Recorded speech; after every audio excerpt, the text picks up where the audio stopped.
Well, it's time for Community Corner, where we're going to highlight those stories that teach, inspire, and help us to learn a little bit more about our neighbors here in Metro Atlanta. I'm Ron Jones. You know, right now, hundreds of thousands of borrowers are preparing to pay back those student loans once again. However, there's a new program that could help a lot of folks here in Metro Atlanta by providing a little bit of relief. Here's 11 Alive's Karis Belger. The Community Foundation of Greater Atlanta's new reverse scholarship program is aimed at helping people struggling to pay off student loans, and they're teaming up with the Scholarship Academy to help find those individuals. What started as an idea in Jessica Johnson's Howard University dorm has now blossomed into the Scholarship Academy. I had over $200,000 in scholarships for my own education and just quickly realized that wasn't the reality of most of my peers. We design financial aid immersion experiences, and we're getting ready to open a college access hub in Midtown to make sure that students get one-on-one help with scholarship applications. Johnson wants to make sure students get as much financial aid as possible. I mean, even if you think about the FAFSA, there's over 100 possible questions on the form alone, and it can be intimidating. And her organization is now partnering with the Community Foundation of Greater Atlanta to launch a reverse scholarship program, awarding funds to people needing to pay off student loans. We aim to, in the short term, help anywhere from 10 to 15 folks pay off their student loans, particularly folks who live in our 3 places of focus, and that's South Cobb, South Fulton, and Thomasville. It's a $300,000 pilot program now, but program manager Lauren Thomas Priest hopes it will help those who are striving eventually flourish. We know that it's accumulated because folks are going to school, they're trying to earn higher incomes, and so it's particularly disturbing that student debt is affecting so many folks in our region.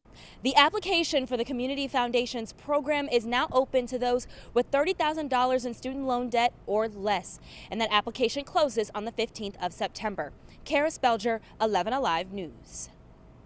If you've driven through Midtown, you probably passed by Mukja Korean Fried Chicken. You've probably even eaten there, or maybe this is the first time you've heard the name. But what very few people know is the true story behind the restaurant. It's one that includes a near-death experience for the owner. Here's 11 Alive Savannah Levins with a story of resilience and persistence. Morning. In Georgia, fried chicken is a given. Bird on a bun is our fried chicken sandwich. As familiar as Atlanta traffic. Yeah, if you guys are parked right over there. And Southern hospitality. How can we help you guys today? But at Mukja in Midtown, The half bird? Sure. everything comes What's sauce with that? with a twist. Cooking has been such an integral part of my upbringing, especially where my dad's side of the family's from in Korea. Korean flair meets Southern comfort. And so it gives a unique texture and crunch. A reflection of Sean Chang, Tenders with fries and Korean sweet heat. the man behind the counter. When I'm in Korea, I'm an American. When I'm here in America, I'm Korean. But at the same time, there's this happy middle place that I am. A restaurant inspired by its owner, who knows all too well what it's like to feel lost. I got injured my second semester at Georgia. It was a motor vehicle accident. I remember everything. The car was flying. It felt like, those action movies in slow-mo. A twist of fate that left 18-year-old Sean on a full ride track to become a doctor, paralyzed from the waist down. I really prayed about it a lot. What did I want to do with my life? If I have a second chance at life, I was like, let me transfer out of UGA and see what I can do with cooking. I don't know what it's going to look like being a paraplegic, but let's give it a shot. A shot that led him to pursuing hospitality at Georgia State. His senior project, a Korean-inspired fried chicken concept. I'll get that for you shortly. Sound familiar? So why not have it here for the people in the city? Sean signed the lease, prepared to open, plan in place, only to be reminded yet again that plans have nothing on fate. The pandemic hit. We were crying and praying every day because we were going to lose all our money without even getting to launch our concept. But Sean had long ago decided defeat wasn't an option. You know what? I'm just going to keep moving forward, be optimistic, take every day a little at a time, and be appreciative of what I've been given. And with that mindset, he can accomplish anything. And he did. Remnants of their pandemic precautions sit below a wall of photos of the smiling customers who saw them through. A college student who had a dream to cook for people now has regulars. What a humbling experience that is. Something that I'm so grateful for every day. Sean's learned that life will always serve the unexpected. Yeah, what side with that? But that's okay with him. Anything else for you guys today? Because he knows change is inevitable. Dark, sweet heat corn cheese. So he might as well, Hey, welcome in. stay open. In Midtown, Savannah Levins, 11 Alive News. A group of Atlanta-based nonprofits is now looking to expand a program helping connect teachers with free produce. 11 Alive's Tracy Amick Pierce stopped by one Atlanta public school where this effort has been underway for a year. John Lewis Invictus Academy in Grove Park is one of 3 schools in APS where teachers and staff get fresh produce for free, saving them time and money. Now I have some spinach, some spring mix, and some pretzels, and some nuts and everything. Marsha Ivy says every week she looks forward to getting a bag of fresh produce at John Lewis Invictus Academy where she works. She says she's lost weight and gained a new appreciation for healthy foods. I have a new love for chickpeas because of the chickpeas that they have here. So, and as I was telling you earlier, that put a little curry on it and cook it, and it's really good. Quentin Cheney is with Communities in Schools, the partner agency that connects this middle school to Second Helpings Atlanta. You gonna grab the bag of carrots? They help pick up the leftover produce donated by companies like HelloFresh to Second Helpings Atlanta and then bring it to the school once a week. So we're right in the smack dab in the middle of a food desert. So anything we could do to kind of support them and move that needle, we're with it. School Secretary Ty Darden says the students take part as well by unloading the produce and setting up the store. It gives the kids a sense of responsibility and feeling involved, so the kids love it and we love them helping as well. Special needs teacher Bernadette Adams says this easy access adds years to their lives and saves them money. Your health is your wealth. You can get good quality fruits and vegetables coming right at your school. Who would not grab that? Second Helpings Atlanta is hoping to connect even more food sources to more schools. If you'd like to participate on either side, just go to our website, 11alive.com. In Northwest Atlanta, Tracy Amick Pierce, 11 Alive News. It's a poem that goes viral on social media every single year when kids are heading back to school. It's called "'Cause I Ain't Got a Pencil." It's a real conversation starter about compassion as children are heading back to the classroom. 11 Alive's Aisha Howard sat down with the author. This is "'Cause I Ain't Got a Pencil," written by Joshua T. Dickerson. I woke myself up because we ain't got an alarm clock. Dug in the dirty clothes pile, 'cause ain't nobody washed my school uniform. Brushed my hair and teeth in the dark because the lights weren't on. I even got my baby sister ready because mama wasn't home. Got us both to school on time to eat a good breakfast. And when I got to class, the teacher fussed at me because I ain't got a pencil. Going beyond the title, what was the inspiration for you to write this poem? Okay, the inspiration behind me writing this poem is, I worked with children in the Atlanta area for over 20 years. And I've seen children come from various backgrounds and circumstances. And I've seen children be picked at or even fussed at for not having adequate school supplies. But it's not really the responsibility of the child. Some people go through some very bad circumstances and they may just not have what they need for school. So I try to open people's eyes to be sensitive to the needs of everyone, because just because a child doesn't have a pencil, that doesn't mean that they're neglectful of their education or that they don't want to learn. They just may not have it.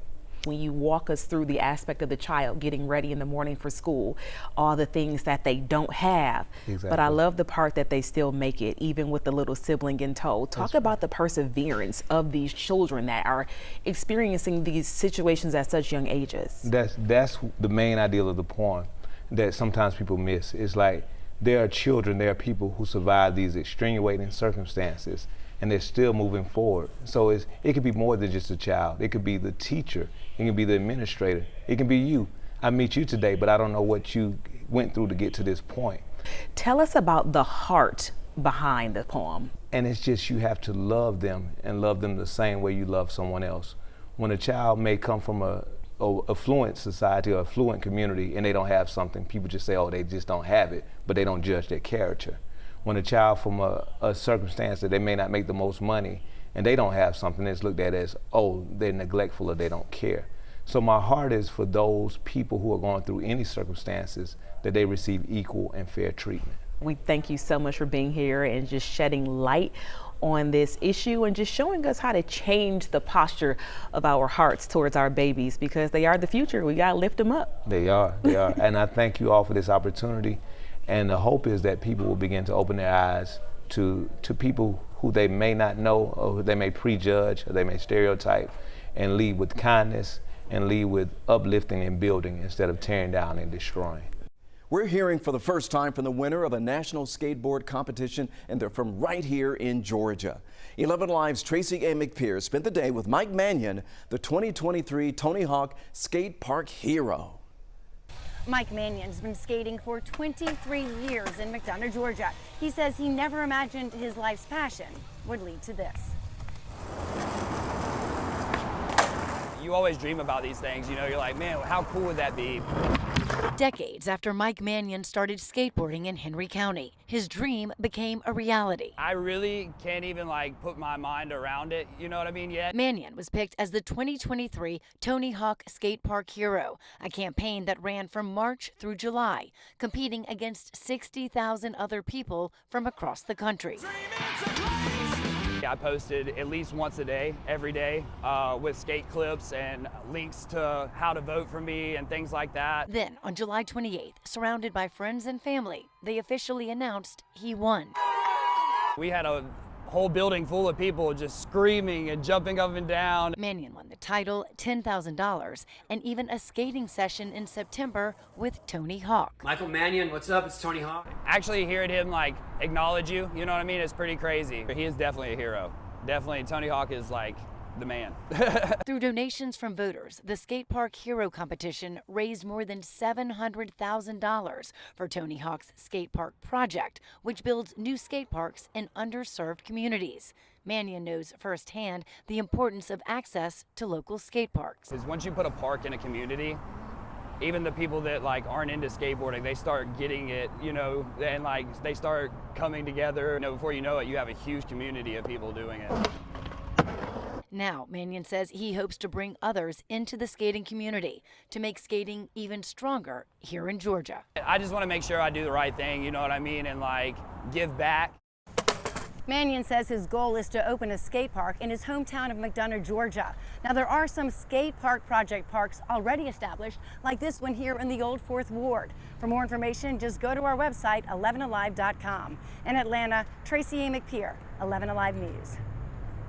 As the Rolling Stones once said, you can't always get what you want. But that's not the case for one Atlanta artist who is finally living out his dream by working with the band. Here's 11 Alive's Jeff Hollinger.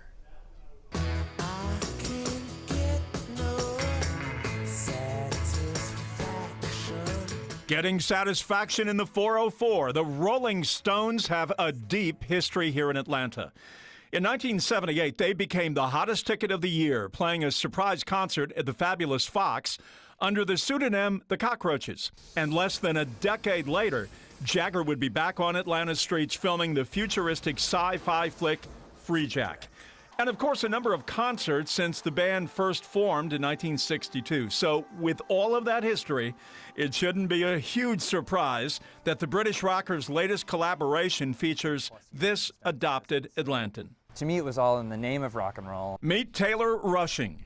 You know, when you work with me, you're getting something that's handmade with a lot of love. The mind and the artist behind the not bad illustration. I always say that we didn't grow up with divinity in the house. We grew up with Paul McCartney and Mick Jagger. Wild Horses dragged him to Atlanta by way of Washington, Wisconsin, and Texas. Here just made absolute sense. And a random Instagram post brought Oxford pennants knocking.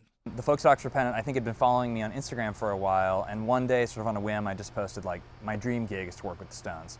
And it wasn't after a while that Brett, one of the folks in charge, reached out to me and said, hey, there's a chance we're doing a Stones project, and I saw you posted about it ages ago. His own brand of rock and roll weirdness now immortalized on walls worldwide. Primarily, the dream was to be able to work with the lips that John Pash originally designed, and you know, I was certain that those were the untouchable thing. And it was hilarious because that's ended up being the thing that really stuck on the project. And now he hopes these men of wealth and taste enjoy the way he is bringing their legacy to fans. I have a feeling that, you know, I think if Keith or Mick saw them, I think that hopefully they would feel nostalgic. A Gwinnett County second grader's love for Mickey Mouse is a reminder of how there's always room for love and kindness. Joined by his family and friends, Conrad Berry headed to school for hopefully the first of many future Mickey Mondays. 11 Alive's Brittany Kleinpeter shares his story. Mickey Mouse stands for all children. He spreads joy wherever he goes. Gives everyone hope, gives everyone love. Who's on your shirt? Mickey. Meet 7-year-old Conrad Berry, who loves Mickey Mouse for all of those reasons. How many Mickey shirts do you have? I think 8.